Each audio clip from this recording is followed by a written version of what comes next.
સુરતની સુમુલ ડેરીની ચૂંટણીને લઈને જોરદાર રાજકીય ઘમાસાણ જામ્યું છે। ભાજપે તમામ 16 બેઠકો પર પોતાના ઉમેદવારો જાહેર કર્યા। ભાજપની સામે જ ભાજપના ઉમેદવાર મેદાનમાં આવ્યા છે। વાલોડ તાલુકાની બેઠક પરથી પૂર્વ ડિરેક્ટર નરેશ પટેલનું પત્તું કાપી ભાજપે રાજકુમાર આહિરને મેન્ડેટ આપ્યું છે। નરેશ પટેલને મેન્ડેટ નહીં આપતા સ્વતંત્ર અપક્ષ ઉમેદવારી નોંધાવી।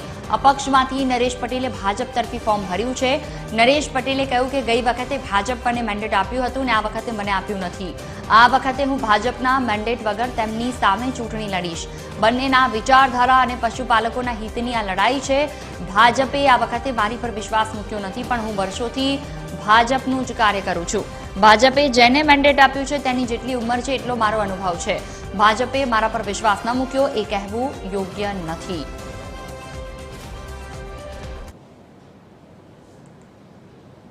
ગઈ વખતે ભાજપના જ આગેવાનોએ મને સુમુલ ડેરીમાં કોંગ્રેસના ઉમેદવાર સામે હરાવેલો, છતાં પણ આ વખતે ફરી પાછી મને ભાજપમાંથી મેન્ડેટ મળ્યો નથી અને ભાજપમાંથી જે કોઈ પણ જાતની લાગવગશાહીથી હસમુખ ગામિતને ડિરેક્ટર તરીકેની મેન્ડેટ મળ્યો છે।